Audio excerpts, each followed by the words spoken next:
안녕하십니까. 최종명의 차이나 리포트입니다.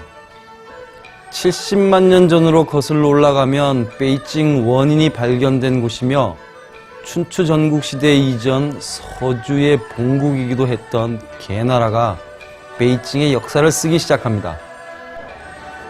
이 베이징 지역은 전국시대에는 연나라의 영토였습니다.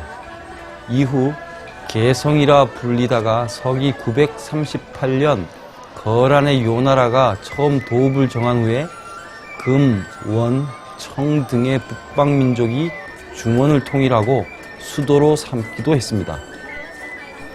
한족의 명나라도 초기 도읍인 난징을 떠나 베이징으로 천도하기도 했습니다. 마오쩌둥의 신중국 역시 베이징을 수도로 정했으니 1000년 이상을 중국 정치와 문화의 중심지가 되어왔다고 할 수 있습니다.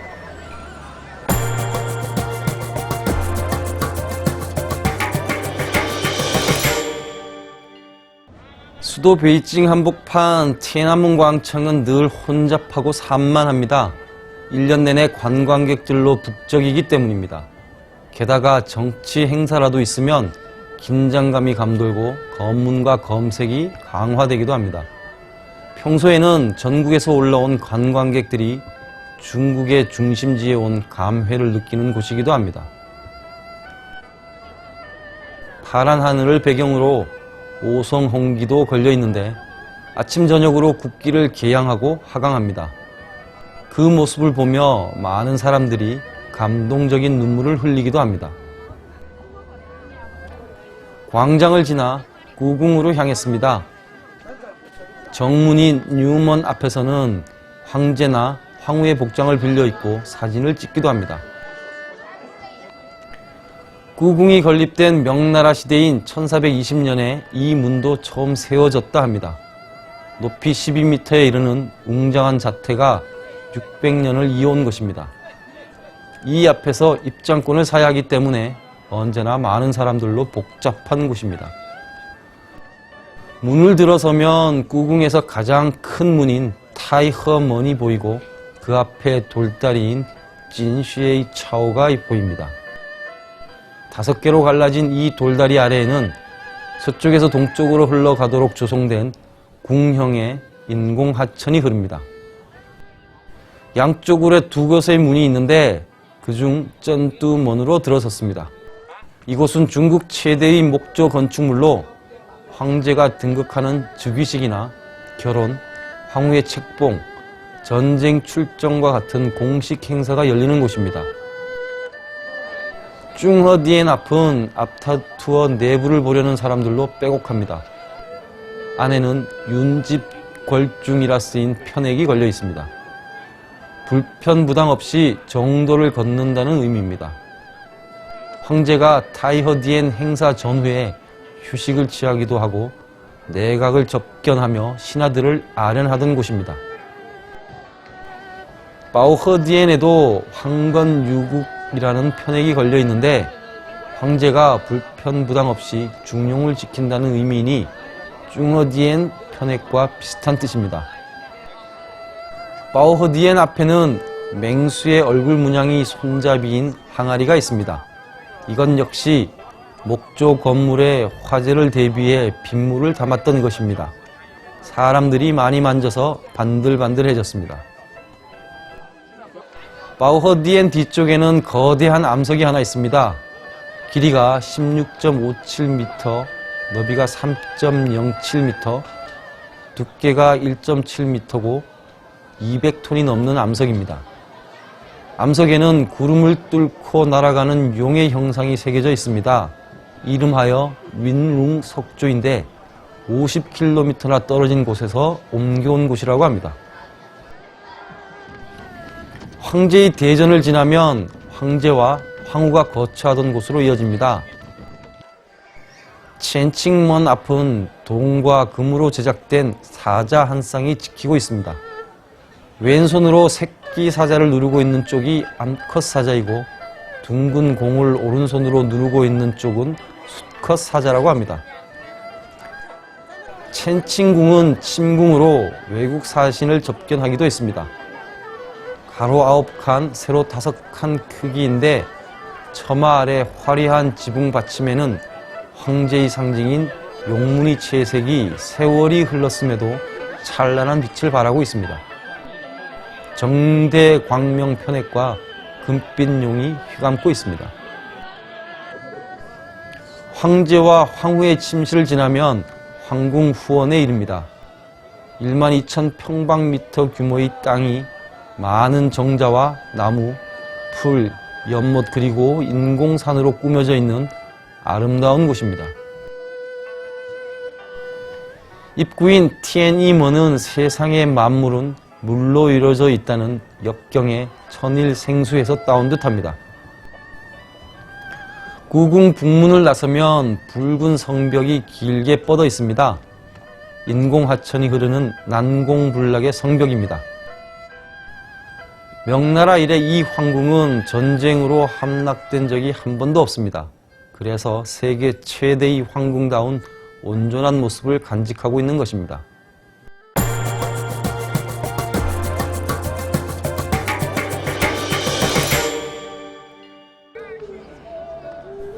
베이징의 치엔먼따지에는 570년의 역사를 자랑하는 거리입니다. 치엔먼이라 불리는 정양먼에서 도로 하나를 건너면 폐방이 높다랗게 서 있는데 파란 하늘과 잘 어울립니다. 폐방을 지나면 차 없는 거리가 펼쳐집니다. 카오야 식당인 첸쥐더도 완전 탈바꿈했습니다. 유명 인사를 비롯한 많은 관광객들이 오리고기를 먹으려고 이곳을 찾습니다. 1864년에 개업하여 100년이 훨씬 넘는 역사를 자랑합니다. 바로 옆에는 뚜이추라는 식당이 있습니다. 만두와 비슷한 바오즈의 일종인 샤오마이를 파는데 1738년에 개업했다 하니 정말 오래된 가게입니다. 청나라 걸륭제가 식당 앞을 지나다가 백성들과 함께 줄을 서 기다려 맛을 보고는 입이 닳도록 칭찬하고 친필편액을 하사했다고 합니다. 북으로 장식을 하고 곳곳에 벽화를 그려 옛 풍치를 한껏 살렸지만 골목으로 통하는 길이 막혀 있습니다. 뚜이추 맞은편 따스랄 거리만 열려 있습니다. 따스랄은 원래 따자란이라 발음해야 하지만 현지 사람들은 이유는 알 길이 없지만 따스랄로 발음하고 있습니다. 한 사람은 모자를 들고 또 한 사람은 앉아서 신발 수선을 하는 조각상이 있습니다. 모자를 든 조각상은 1817년 개업한 모자가게 마지위엔이고 앉아있는 조각상은 1858년 개업한 신발가게 뿌잉짜이입니다. 네이리엔셩은 1853년에 개업했는데 가게 이름의 네는 궁궐 안을 뜻하며 연승은 조정의 신발이라는 뜻이라고 합니다. 현판 글자는 중국의 사상가이자 문학가이며 공산주의자였던 꼬모로가 직접 쓴 것이라고 합니다. 맹자의 후손인 맹낙천은 파랑강충이의 피를 돈에 묻히면 반드시 되돌아온다는 뜻의 청부환전을 상호에 써서 1893년 루이푸샹을 열었습니다. 1층 현관을 지나 비단 파는 곳으로 가면 의외로 사람들이 많습니다. 알록달록한 옷을 보고 있자니 비단이 이렇게 예쁘구나 하는 감탄을 절로 하게 됩니다.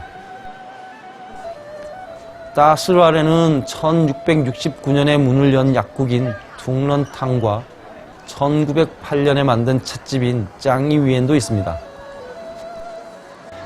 1858년 티엔진에서 문을 연 만두 브랜드 꺼우부리도 있습니다. 꺼우부리의 명성에는 이러한 일화가 깃들어 있습니다. 위안스카이가 이곳의 만두를 서태후에게 바쳤는데 너무 맛이 좋아 그 어떤 음식도 꺼우부리의 맛에 미치지 않는다며 극찬했다고 합니다. 서태후 옆에서 만두를 들고 있는 코수염의 위안스카이 표정이 코믹해 보입니다. 1905년에 중국 최초의 영화인 정군산을 상영한 따관로우도 자리 잡고 있습니다. 지금은 현대식 영화관으로 변했는데 영화 제작자 임경태의 조각상이 있습니다.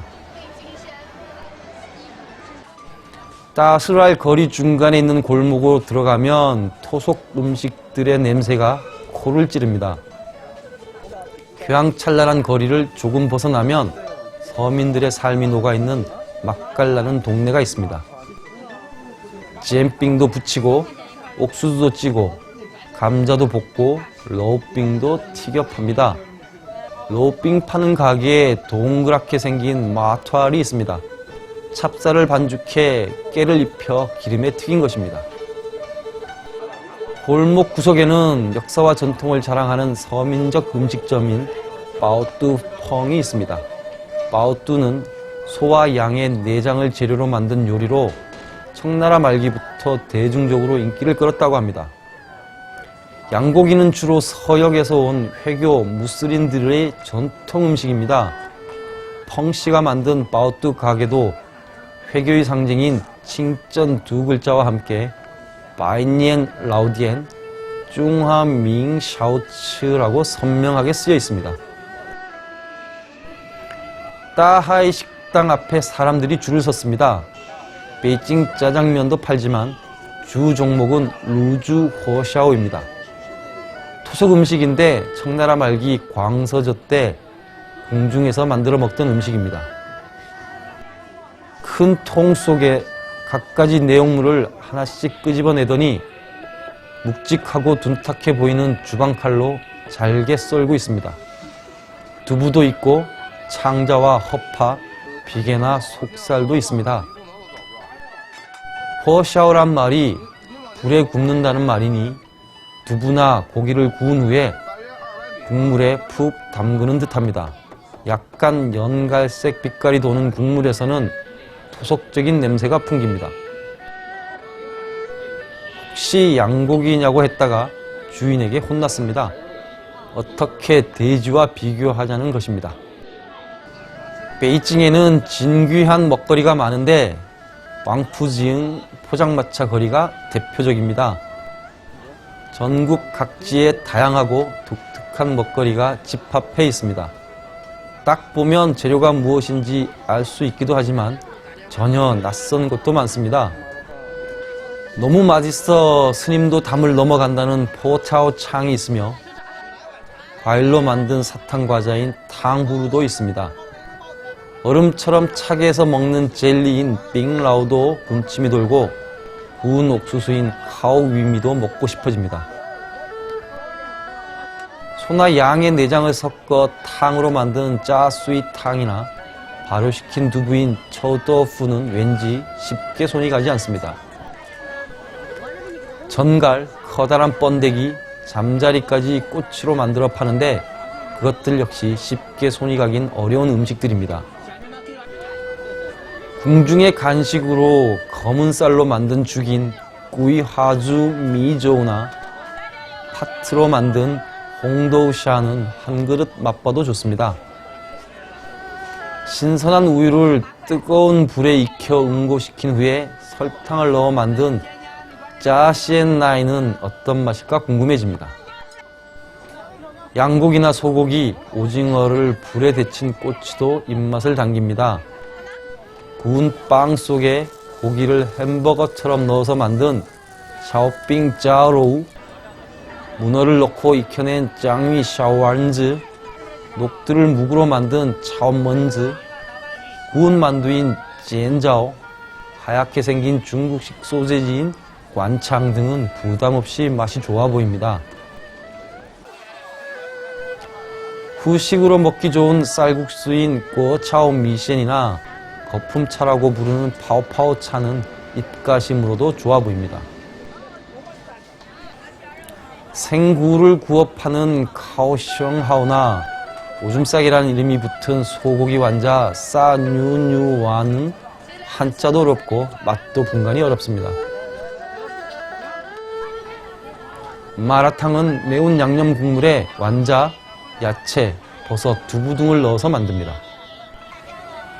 파인애플 속에 쌀밥을 넣고 쪄서 만든 뽀로파는 색깔이 예뻐서 탐이 납니다. 오리피로 만들었다는 야슈의 탕은 쳐다보기도 싫습니다. 밤이 되면 이곳은 점점 신기한 먹거리들로 눈요기를 하고 가끔은 용기를 내 맛도 보는 낭만적인 관광지로 변할 것입니다.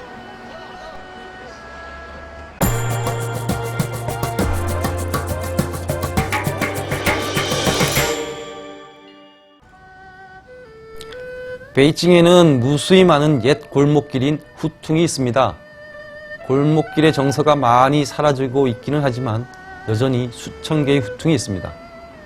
원나라 시대의 도읍이 되어 마을이 조성되면서 골목이 형성된 것입니다. 몇 군데 재미난 후퉁을 찾아가 봅니다. 티에난먼 광장 남쪽에는 마오 주석 기념당이 있습니다. 이곳을 중심으로 양옆 동서 방향으로 길게 뻗은 후통이 있으니 짜오민샹입니다.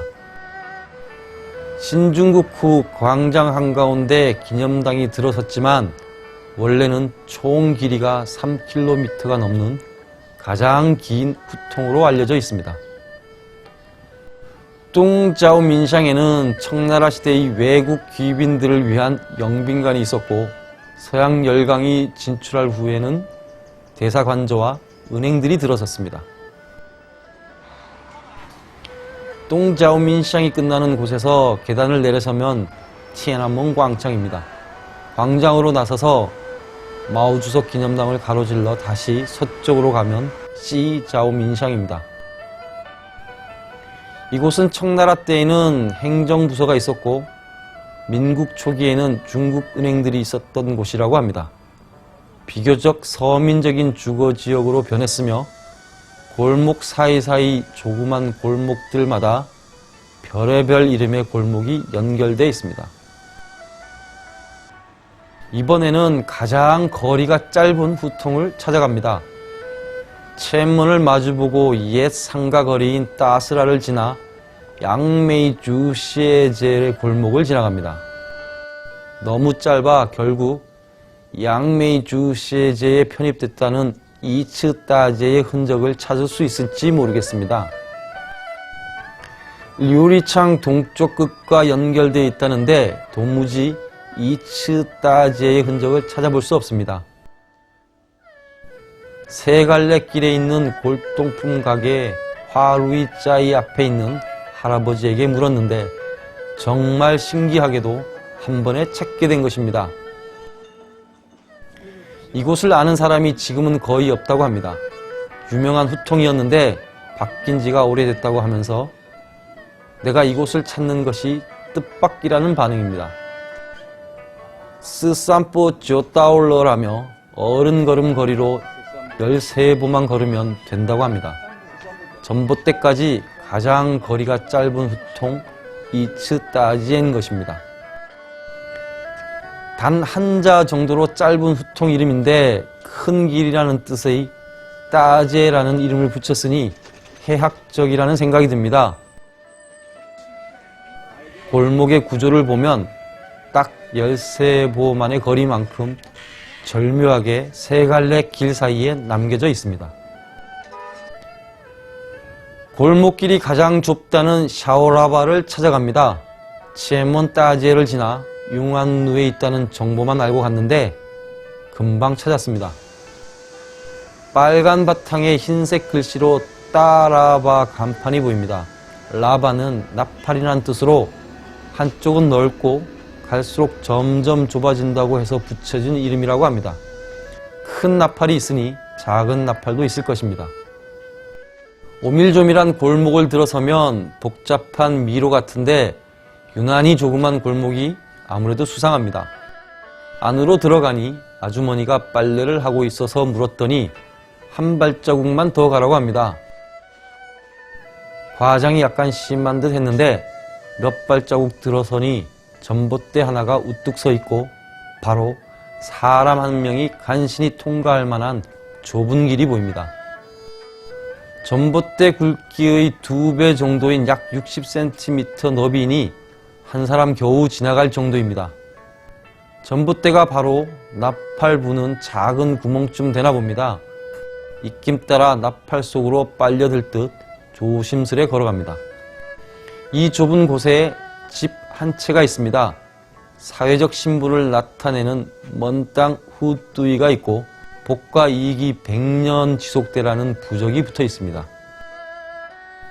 서민들이 살았고 지금도 살아가고 있는 후퉁 중에서도 이다지도 좁은 샤오라바 후퉁이 사라지지 않고 살아남았다는 것이 신통하다는 생각까지 듭니다. 후퉁이란 말은 몽골어가 기원이고 원나라가 도읍을 정한 후 도시 계획을 하면서 조성됐다고 합니다. 비록 몇 군데만 둘러봤지만 후퉁 속에 담긴 서민들의 향기를 맛본 시간이었습니다.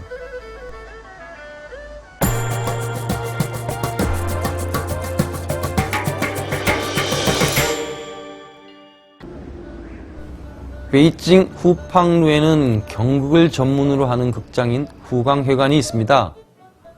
청나라 가경제 때인 1807년경에 만들어진 이 회관은 근대화의 선구자인 순원이 수차례에 걸쳐 정치 강연을 했던 곳입니다. 차와 과자를 먹으며 잠시 기다리니 악기 소리와 함께 경극이 시작됩니다. 첫 번째 공연 제목은 스위 주어인데 번역하면 옥팔찌를 줍는다는 뜻입니다. 소년 푸밍이 소녀 순위자오를 사모합니다. 일부러 소녀의 문 앞에 옥팔찌를 떨어뜨립니다. 이를 본 류메파는 소녀에게 온 증표라 여겨 중매를 해준다는 내용입니다. 두 번째 공연 제목은 따오션 차오로 신성한 풀을 훔치다 정도로 번역하면 될 듯합니다. 허선이 부인 백소정에게 술을 마시게 하니 뱀의 정체를 드러냅니다. 허선은 화들짝 놀랍니다. 인간으로 변한 백소정은 남편 허선에게 도움을 청해 산으로 들어가 신성한 풀을 훔쳐온다는 내용입니다. 중국의 4대 민간 전설 중 하나인 백사전을 배경으로 만든 경극인 것입니다. 경극은 원래 안후이 성에서 발생한 것인데 청나라 걸륭제 생일 잔치에 초대돼 공연한 이래 베이징에 머물게 되면서 점차 베이징을 대표하는 무대극으로 발전했다고 합니다. 오늘의 차이나 리포트 여기서 마칩니다. 감사합니다.